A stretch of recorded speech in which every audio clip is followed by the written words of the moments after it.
Hello friends, welcome to market study. देखिए, इस video में हम बात करेंगे इंडियन कोस्ट गार्ड यांत्रिक की।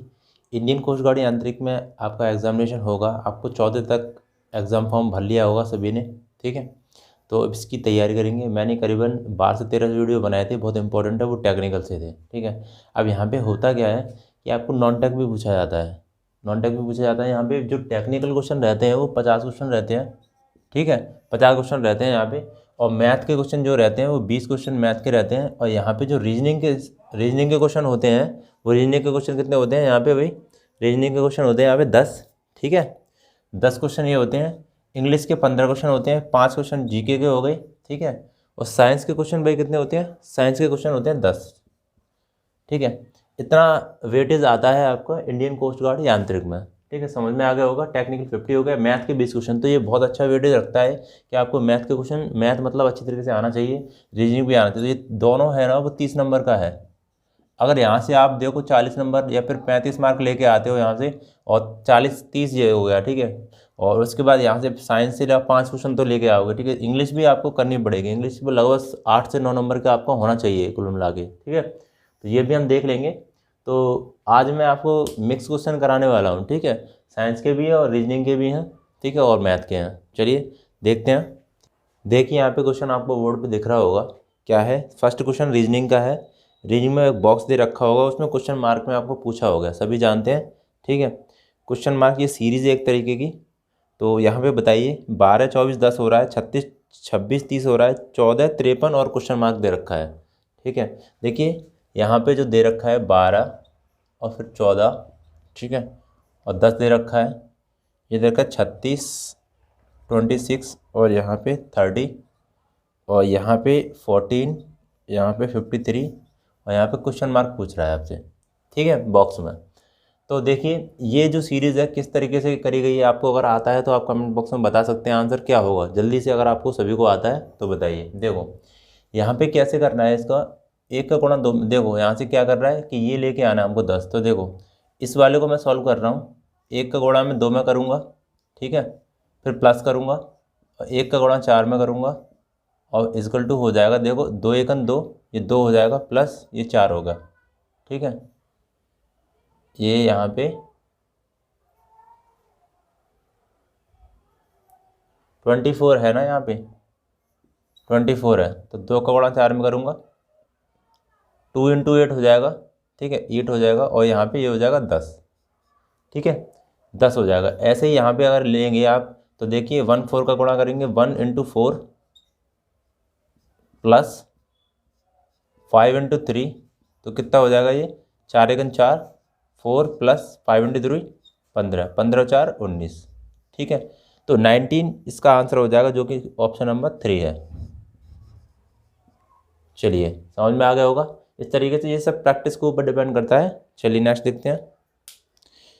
देखिए यहाँ पे सेकंड क्वेश्चन, देखिए रीजनिंग का क्वेश्चन है अभी, ठीक है। In the following question select the odd word from the given alternative. तो आपको क्वेश्चन दिख रहा होगा बोर्ड पे, उसमें क्या रहा है? ईयर, नोज, मसल्स और स्किन, ठीक है। इसमें से क्या डिफरेंट होगा, ऑड क्या होगा इसमें से? ईयर है, कान दे रखा है जिससे हम सुनते हैं, नोज नाक से सूंघते हैं, और मसल से स्किन है, ठीक। स्किन में भी आपके रंध्र होते हैं, छोटे छोटे से होल्स होते हैं। तो यहाँ पे देखो अलग क्या होगा, अलग मसल्स हो जाएगा, ठीक है। तीसरा हो जाएगा वो मसल्स, मसल्स हो जाएगा, ठीक है। ये जी जो कि एक ऑर्गन्स होता है। तो यहाँ पे ये चीज़ हो गई, ठीक है। वो रीजनिंग का क्वेश्चन है, कोई दिक्कत नहीं है। आगे देखते हैं आगे क्वेश्चन क्या है। नेक्स्ट क्वेश्चन देखिए यहाँ पे कह रहा है the HCF of 56, 140 into and 168। यहाँ पे HCF बोल रहा है। HCF निकालना है आपको 56, 140 एंड 168, ठीक है, ये निकालना है। अब यहाँ पे HCF कैसे निकालेंगे? देखो एक भाग विधि वाली, अब डिवाइडेड अगर मेथड लगाओ तो वो बहुत इजी पड़ जाता है मेरे ख्याल से। आप 56 का अगर इस तरीके से करोगे 140, ठीक है, तो यहाँ पे 56 का आप मल्टीप्लाई करोगे कितना, 56 का मल्टीप्लाई अगर 2 में करते हो तो कितना हो जाएगा? 112, ठीक है, 112 हो गया। क्या करना है? 10 में से 2 गया 8, और यहाँ पे कितना बचा, 3 में से 1 गया 2, 28, और ये हो गया यहाँ पे, ये 56 है ना, ये यहाँ पे मैं लेके आया, ये भाग विधि वाली है, ठीक है, डिवाइडेड मेथड है। 28 दूनी 56, ठीक है। अब ये जो 28 आया, इस 28 का आप भाग दोगे फिर दोबारा इसमें 28 का, इस तरीके से इसमें दे दिया 168, तो कितनी बार आएगा, 6 बार देखो करके देखो, 8 6 48 का 8, 4 6 दूनी 12, 4 16, 100, ठीक है, 6 बार चला गया और 168 ये हो गया। तो ये यहाँ पे जो होता है ना, वो इसका HCF होता है, ठीक है। तो HCF जो निकल के आया वो 28 निकल के आया। और भी मेथड है, बहुत सारे दूसरे मेथड से भी कर सकते हो, फैक्टर मेथड से भी कर सकते हो आप। 56 का फैक्टर कर लेना, फिर 140 के फैक्टर कर लेना, और 168 के फैक्टर कर लेना, जो भी मैचिंग हो उसका गुणा करके 28 ही आएगा, ठीक है। तो ये समझ में आ गया होगा क्वेश्चन, HCF का है, ठीक है। LCM और HCF होता है, आपने पढ़ा होगा मैथमेटिक्स में। चलिए नेक्स्ट क्वेश्चन देखते हैं आप।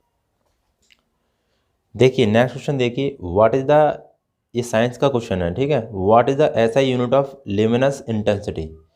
तो ल्यूमिनस इंटेंसिटी का जो SI यूनिट होता है वो क्या होता है बताइए, अगर आपको आता है तो बता सकते हो। मोल, केल्विन, कैंडेला और एम्पियर, ये आपको दे रखा है। तो क्या आंसर होगा इसका, बताइए बताइए भाई। तो इसका आंसर हो जाएगा भाई, तीसरा आंसर हो जाएगा, ठीक है। क्या हो जाएगा, कैंडेला।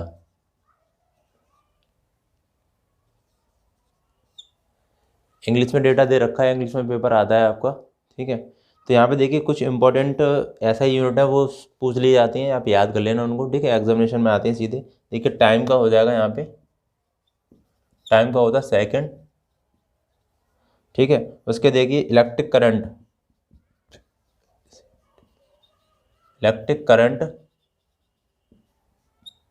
क्या हो जाएगा इसका, इसका हो जाएगा एम्पियर। उसके बाद देखिए यहाँ पे लेंथ दे रखा है, लेंथ हो जाएगा मीटर। और यहाँ पे मास दे रखा है, मास का देखो हो जाएगा किलोग्राम। ये आनी चाहिए, ठीक है, ये याद कर लेना सब। Amount of substance, amount of substance, इसका क्या हो जाएगा, मोल, ठीक है, मोल हो जाएगा। और टेम्परेचर हो गया,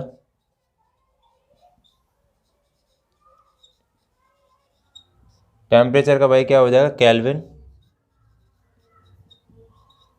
और इसके बाद देखिए ल्यूमिनस इंटेंसिटी हो जाएगा, जो कि मैंने अभी कैंडेला बताया, ठीक है, LUMINIOUS, ल्यूमिनस इंटेंसिटी। कैंडेला होता है CANDLA,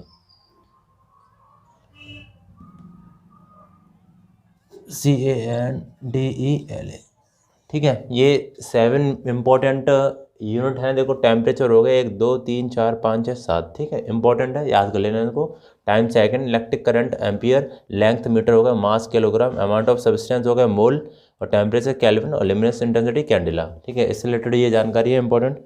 आगे देखते हैं, आगे क्या है, P/Q is equal to R/S is equal to T/U is equal to 3/4। तो आपको वैल्यू पूछ रहा है 4P + 5R + 7T ratio 3Q + 4S + 7U। चलो करते हैं इसको, देखो क्या दे रहा है, P/Q is equal to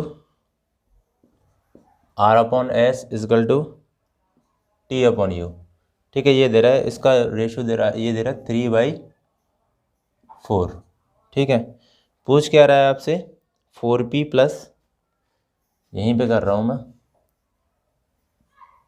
4P + 5R + 7T divided by, ratio divided ही होता है, ठीक है, 3Q। चलो रेशियो में कर दे रहे हैं क्योंकि रेशियो ही है, यहाँ रेशियो 3Q + 4S + 7U, ठीक है, ये हो गया, ये पूछ रहा है। तो देखिए P, R और S, इन तीनों का मान यहाँ पे हम 3x मान ले रहे हैं और ये 4x मान ले रहे हैं, ठीक है। तो PRS इन सब का मान कितना हो जाएगा, यहाँ पे जैसे आप इस तरीके से करोगे 4 + 5 + 7, ठीक है। और PRS मैंने क्या किया, देखो एक बात बोलूँ, P और RT का मान 3 ही होगा यहाँ पे, ठीक है। यहाँ पे इसमें गुणा करोगे P के 3 का, यहाँ पे भी 3 का, यहाँ पे भी 3 का, तो ये सब आउट हो जाएगा। यहाँ पे हम कॉमन ले लेंगे 3x, ठीक है। इस तरीके से ऐसे ही यहाँ पे हो जाएगा। यहाँ पे कितना है 3 + 4 + 7, और यहाँ पे हम कॉमन ले लेंगे 4x का, ठीक है। ये 7 × 5 = 12 और 12 और 4 कितने हो गए 16, तो 16 × 3x रेशियो 4 × 3 = 7, 7 × 7 = 14, 14 × 4x कितना हो गया 48, 48x, और यहाँ पे कितना हो गया 56x। ये गुणा कर दिया मैंने, मल्टीप्लाई कर दिया, ठीक है। तो यहाँ पे x से x कट गया। यहाँ से देखो रेशियो काटो, कितना कटेगा, 2 से काट के देखो, 2 दूनी 4, 2 चौके 8, 2 दूनी 4, 2 अट्ठे 16, फिर से 2 से काट, 2 दूनी 4, तो 6:7। तो कि आंसर नंबर है इसका 2, ठीक है। दूसरा आंसर इसका सही हो जाएगा। और आप जैसे करना चाहें वैसे कर सकते हो स्पीड मोड में, ठीक है, कोई दिक्कत वाली बात नहीं है, जैसे आपको लगे उस तरीके से। चलिए नेक्स्ट क्वेश्चन देखते हैं। यहाँ पे देखिए नेक्स्ट क्वेश्चन देखिए, मैं आपको पहले हिंदी में इंग्लिश में पढ़ रहा हूँ। Speed of a boat along the current and against the current are 16 km/h and 10 km/h respectively. What is the speed of boat in kg/h in still water. तो स्टिल वाटर में आपको km/h में speed पूछ रहा है, ठीक है। हिंदी में देख लेते हैं। एक नाव की धारा की दिशा में और धारा की विपरीत दिशा में गति क्रमशः 16 किलोमीटर और 10 किलोमीटर/घंटा है। देखो नाव है, एक बोट है, ठीक है।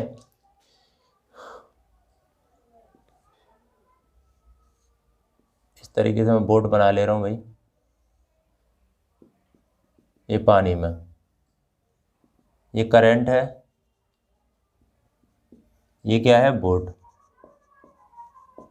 तो इनकी स्पीड दे रखी है, एक तो करंट के साथ ही स्पीड दे रखी है, तो क्या करेंगे हम, ठीक है, x मान लो, ये y मान लो। तो साथ जब करंट के साथ होती है विद करंट, ठीक है, मतलब धारा की दिशा में, डायरेक्शन ऑफ करंट, और धारा की दिशा में और बात करें तो यहाँ पे कंडीशन क्या हो जाएगी x + y, ठीक है। अपोजिट डायरेक्शन,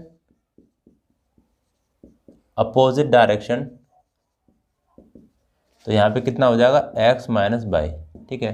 दोनों इक्वेशन को जोड़ देंगे, ये इक्वेशन 1 मान लेंगे, ये इक्वेशन 2, तो यहाँ पे क्या हो जाएगा, देखिए धारा की दिशा में जो दे रहा है वो दे रहा है आपको 16 क्वेश्चन में, और धारा के अपोजिट दे रहा है वो दे रहा है आपको 10 स्पीड, ठीक है। इन दोनों को हम प्लस करेंगे, ठीक है, इन दोनों को प्लस कर देंगे तो क्या हो जाएगा, देखो x + y + x - y बराबर कितना होगा 26, ठीक है, 26 हो गया। यहाँ पे 22 से 22 कैंसिल आउट, तो 2x = 26, तो x बराबर कितना होगा 13, ठीक है। तो ये आपका आंसर हो जाएगा, जो कि ऑप्शन नंबर 3 है। समझ में आ गया होगा, कुछ नहीं करा मैंने। डायरेक्शन ऑफ करंट आपको दे रखा है, x + y 16 दे रखा है आपको, पहले से ही दे रखा है वो, ठीक है, धारा की दिशा में। अपोजिट डायरेक्शन में अगर नाप जाएगी, अगर करंट के अपोजिट जाएगी तो x - y बराबर 10 दे रखा है उसने। बस क्या किया, मैं दोनों को जोड़ दिया, x बराबर निकाल दिया 13, यही होता है, ठीक है, यही होता है आपका स्टिल वाटर में कंडीशन। नेक्स्ट क्वेश्चन देखिए, यहाँ पे क्या कह रहा है, which of the following acid found in real ant, ठीक है, सॉरी रेड आंट है, रेड आंट जो चींटी होती है ना, उसमें कौन सा एसिड पाया जाता है, जो काट लेती है उसके डंक में कौन सा एसिड पाया जाता है। तो क्या आंसर होगा, hydrochloric acid, oxalic acid and formic acid and boric acid, ठीक है। तो क्या आंसर होगा भाई, देखो ये होगा फॉर्मिक एसिड, ठीक है, फॉर्मिक एसिड। तो ये क्वेश्चन मैंने करा भी दिए थे, जितने भी एसिड थे वो मैंने करा दिए हैं। आप एक बार इंडियन कोस्ट गार्ड की प्लेलिस्ट में जाना, वहाँ पे मिल जाएंगे, ठीक है। और एक बी और होती है, बी क्या होती है, मधुमक्खी, ठीक है, इसमें भी पाया जाता है फॉर्मिक एसिड, इसके डंक में भी पाया जाता है, ठीक है। तो ये ध्यान रखना इंपॉर्टेंट है। आगे नेक्स्ट क्वेश्चन देखिए क्या है, which of the following instrument in use to measuring the sound water. तो साउंड वाटर में के लिए साउंड वाटर, ठीक है, which of the following instrument is use to measure the sound under water, मतलब अंडर वाटर में sound का और मेजरमेंट करना है तो क्या होगा, करेक्ट आंसर बताइए। हाइड्रोमीटर होगा, हाइड्रोफोन होगा, हाइग्रोमीटर होगा और हाइप्सोमीटर होगा। हाइप्सोमीटर है, बताइए। तो देखिए इसका आंसर हो जाएगा, इस क्वेश्चन का आंसर यहाँ पे हाइड्रोफोन, ठीक है।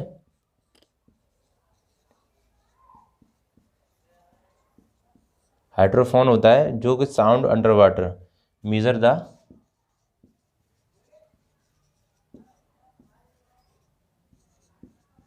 साउंड अंडर वाटर, मतलब ये जैसे मान लो वाटर है आपका और इसके अंदर क्या है, साउंड होगा, उसको मेजरमेंट कर लेगा ये, ठीक है, हाइड्रोफोन। हाइड्रोमीटर होता है, हाइड्रोमीटर, हाइग्रोमीटर, एक हाइग्रोमीटर होता है, देखो एक होता है हाइड्रोमीटर, एक होता है हाइग्रो, GRO। हाइड्रोमीटर होता है स्पेसिफिक ग्रेविटी को मेजरमेंट करता है, क्या है, स्पेसिफिक ग्रेविटी, ठीक है। और हाइग्रोमीटर होता है वो ह्यूमिडिटी को मेजरमेंट करता है, ठीक है, ह्यूमिडिटी आर्द्रता होती है, समझ में आ गया। तो ये कुछ इंपॉर्टेंट पॉइंट है, वो ध्यान रखना है आपको। और यहाँ पे हाइड्रो या फिर मीजर द रिलेटिव डेंसिटी भी हो सकता है इस जगह पे, रिलेटिव डेंसिटी, डेंसिटी, और डेंसिटी को रो से डिनोट करते हैं, ठीक है। Density is equal to mass upon volume होता है, ये भी ध्यान रखना, किलोग्राम पर मीटर क्यूब, ये इसका यूनिट होता है। तो ये छोटे छोटे क्वेश्चन है, ध्यान रखना। यहाँ पे एक क्वेश्चन दे रखा है हाइप्सोमीटर, ठीक है, क्या है, HSOMETER,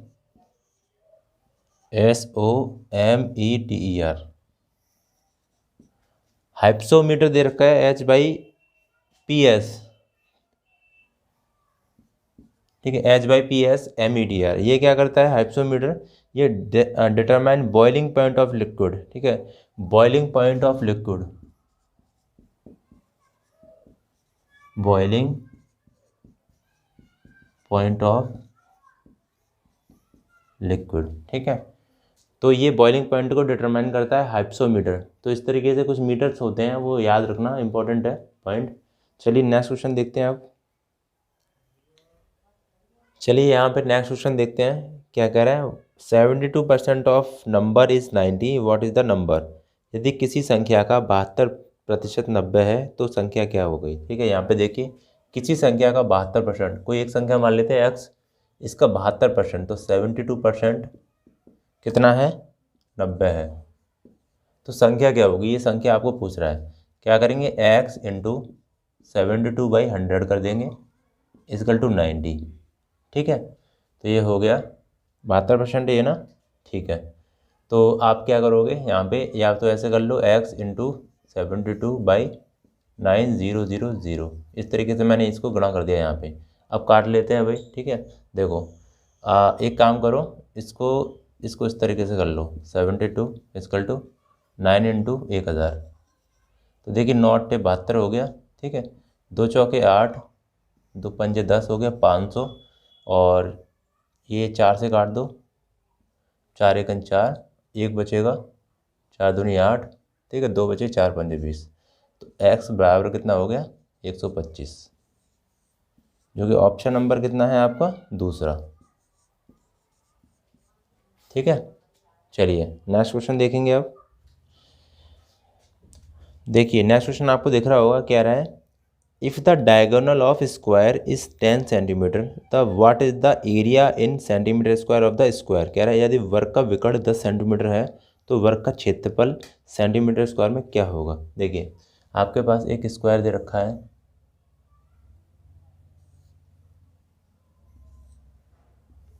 ठीक है, और ये होता है इसका डायगोनल, ये क्या होता है, जो कि डायगोनल आपको दे रखा है आपको यहाँ पे 10। तो स्क्वायर का जो डायगोनल का फॉर्मूला होता है वो √2a होता है। ये कितना होता है? √2a। तो √2a बराबर आपको दे रखा है 10 दे रखा है, ठीक है, सीधे सीधे।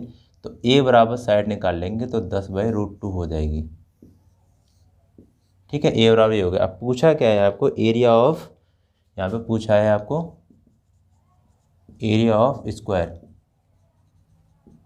तो एरिया ऑफ स्क्वायर कितना हो गया भाई? यहाँ पे एरिया ऑफ स्क्वायर कितना हो जाएगा? a², ठीक है।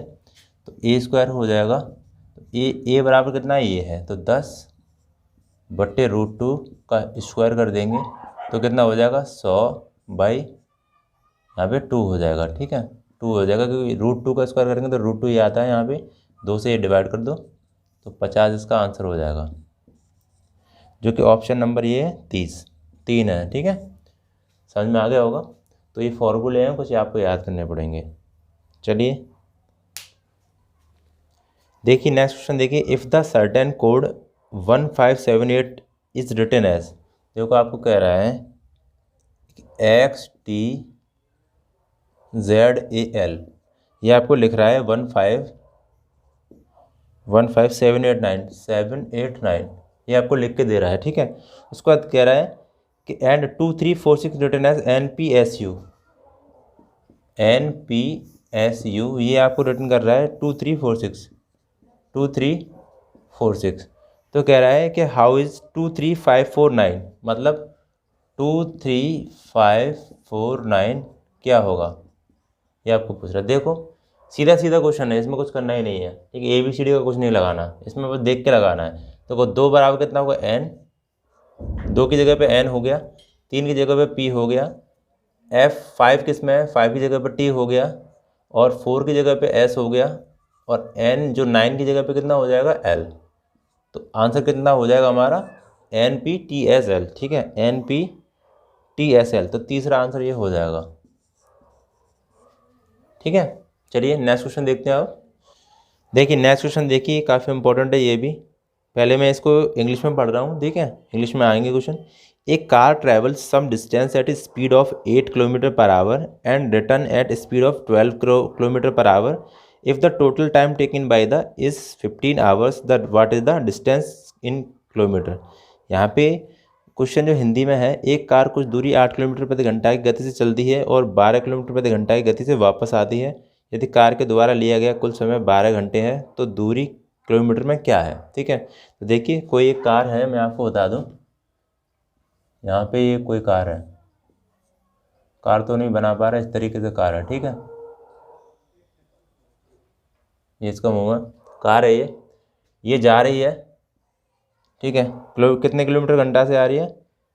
8 km/h, ठीक है। 8 km/h से ये जा रही है और वापस आ रही है, रिटर्न आ रही है, वो कितने आ रही है? वो आ रही है 12 km/h। आने जाने में टोटल जो टाइम दे रखा है उसने, टोटल टाइम वो कितना दे रखा है आपको? 15 आवर। तो क्या पूछ रहा है? ये पूछ रहा है what is the distance in kilometre, distance पूछ रहा है आपको, ठीक है। ये टाइम एंड वर्क के क्वेश्चन बहुत आएंगे। तो देखो कोई भी अगर गाड़ी है, फिर कोई भी व्यक्ति है, फिर कोई भी ट्रेन है, एक बार जाती है km/h में, फिर वापस आती है km/h में, तो आने जाने में जितना समय दिया लगा होता है तो उसको एक फार्मूला से करते हैं, ठीक है। देखो कैसे करेंगे, यहाँ पे डिस्टेंस का फॉर्मूला होगा इस तरीके से, x by upon x plus by into T, ठीक है। ये टाइम है, x बाई मतलब x बराबर 8 हो गया, इंटू बाई बराबर 12, और यहाँ पे 8 + 12 इंटू टी, आने जाने में समय कितना है? 15, ठीक है। तो 8 × 12 ऐसे लिख लेंगे, और 12 8 20 नीचे हो जाएगा 20 15। देखो 5 × 3 = 15 और 5 × 4 = 20, 4 से ये काटा 2 बार तो कितना आ जाएगा? 12 दूनी 24 इंटू 3, और ये 4 × 12 के 2 हासिल 1 और 3 × 6 = 7, 72, 24 × 72 आ गया आंसर, ठीक है, जो कि ऑप्शन नंबर आपका 4 है। समझ में आ गया होगा। ये आने जाने में जो समय आने जाने में जो घंटे लग रहा है, 8 घंटे और 12 घंटे, वो ये है x × y, ठीक है। ये फॉर्मूला आपको याद रखना है। इस तरीके से, इस तरीके की कंडीशन अगर बने तो आप इस तरीके से कर सकते हो, ठीक है। चलिए, और भी लोग बहुत सारे अलग अलग तरीके से कर सकते हैं, तो आपको जैसा कर पाओ वैसे कर लेना, ठीक है। चलिए देखिए नेक्स्ट क्वेश्चन देखिए, इंपॉर्टेंट है ये भी भाई। देखो, rate 2200 are invested in scheme of compound interest. If the rate of interest is 10% per annum, then what is the interest earn in 2 years. देखिए क्या कह रहा है, 2200 चक्रवृद्धि ब्याज। देखो प्रिंसिपल आपको दे रखा है, यहाँ पे लिख रहा हूँ P बराबर 2200, ठीक है, 2200 दे रखा है और 10% की रेट है। यहाँ पे रेट जो दे रखी है आपको वो 10% की दे रखी है, और कह रहा है यहाँ पे 2 साल का, ठीक है, टाइम दे रखा है आपको 2 ईयर का। तो कंपाउंड इंटरेस्ट बताना है आपको, ठीक है, कंपाउंड इंटरेस्ट। देखिए 2 साल का अगर आपको दे रखा है, ठीक है, सिंपल ही है ये, ठीक है, 2 साल का आपको दे रखा है, तो आप क्या करेंगे, 2 साल के लिए 2:1 एक कम रेशियो होता है 2:1, ठीक है। 3 साल के 3:1 होता है। देखिए 2:1, 3:1 और 4:6:1। आपको ये 2 साल के लिए, ये 3 साल के लिए, ये 4 साल के लिए, ये याद कर लेना आप चाहो तो मैं कर कैसे रहा हूँ वो देखिए। 2200 का 10% निकालेंगे सबसे पहले। 2200 का 10% निकालोगे तो जिस 0 से 0 घटा कितना आ जाएगा, 220, ठीक है। अब 220 का फिर से 10% निकाल देंगे क्योंकि 2 साल के लिए है। 0 से 0 घटा, ये भी घटा, तो ये 22 हो गया। करते क्या है, इन दोनों को गुणा कर देते हैं, ये कितना हो जाएगा, 044, ठीक है। ये कितना हो जाएगा, 22। इन दोनों को जोड़ देंगे, तो इनको दोनों को जोड़ोगे तो कितना आ जाएगा, 2, ठीक है, और ये 6 और ये 4, तो 462 जो कि है आपका ऑप्शन नंबर 1 हो जाएगा, ठीक है। ऑप्शन नंबर 1 है 462, इस तरीके से हो जाएगा। तो ये कंपाउंड इंटरेस्ट है। कैसे भी कर सकते हो, मेथड बहुत सारे होते हैं, ट्री मेथड भी होता है, रेशियो मेथड भी होता है, और भी फार्मूला मेथड भी होते हैं। तो ये सीखना पड़ेगा आपको, शायद नहीं समझ में आएगा तो कोई दिक्कत वाली बात नहीं है। आगे अगर आप कहोगे तो मैं इसको इंटरेस्ट से मेथड बता दूंगा सारे कैसे करते हैं, ठीक है। चलिए देखिए नेक्स्ट क्वेश्चन देखिए क्या कह रहा है, pipe P&Q can fill it tank in 12 hour and 36 hour respectively. If both pipe are open the how much the time in hour it will take to fill in tank. देखो दो आप pipe है, ठीक है, P और Q। P कितने में fill करता है, 12 आवर में, और यहाँ पे ये 36 आवर में। तो टोटल पाइप अगर खोल दिए जाते हैं, ओपन कर दिए जाते हैं, तो कितनी देर में टैंक को फिल हो जाएगा। तो क्या करते हैं, टाइम एंड वर्क का क्वेश्चन है, फिर पाइप एंड सस्टेन का। तो यहाँ पे देखिए इसका हम एलसीएम लेंगे, दोनों का हम मान लो 36 ले लिया, ठीक है, 36 ले लिया, तो 12 का भाग देंगे, 12 दिया 36, और 36 का इसमें देंगे तो 1 बार जाएगा, जितनी बार जाता है वो हो गया, ठीक है। ये टोटल कैपेसिटी हो गई, टोटल कैपेसिटी, ठीक है। और ये इफ़िशियंसी हो गई, P और Q की जो इफ़िशियंसी हो गई वो हो गई 4, 3 और 1 4 जोड़ दी मैंने, ठीक है। अब यहाँ पे जो टोटल टाइम निकालेंगे तो इफ़िशियंसी इनटू टाइम और टोटल कैपेसिटी, टैंक की जो कैपेसिटी है वो बढ़ जाएगी। तो टाइम निकालने के लिए क्या करेंगे भाई, टोटल कैपेसिटी कितनी है 36, और ये नीचे जाएगा इफ़िशियंसी, जो इफ़िशियंसी है वो 4 की है, तो 4 का भाग देंगे 4 में, तो 9 आवर्स लगेंगे, ठीक है। 9 आवर में दोनों पाइप अगर खोल देंगे तो 9 आवर्स में फिल हो जाएगा, जो कि ऑप्शन नंबर कितना है 1। तो समझ में आया होगा ये। तो इतने ही क्वेश्चन है आज के लिए। आपको अगर वीडियो अच्छा लगा हो तो प्लीज़ लाइक कर देना वीडियो को, और चैनल को भी सभी लोग सब्सक्राइब कर लेना, ठीक है। और इससे इंडियन कोस्ट गार्ड के बहुत सारे वीडियो पड़े हुए हैं। अगर ये नॉन टेक का वीडियो अगर आप और भी डिमांड करते हैं वीडियो की तो मुझे बता देना, लास्ट में कमेंट बॉक्स में बताना सभी लोग कि सर और भी बता दीजिए, तो मैं आपको लगातार वीडियो बनाता रहूँगा, आपको बताता रहूँगा, ठीक है। इस टाइप का पैटर्न आता है क्योंकि बहुत सारे लोग शुरुआत में तैयारी कर रहे होंगे, ठीक है। चलिए तो भाई नेक्स्ट वीडियो मिलते हैं। जय हिंद, जय भारत।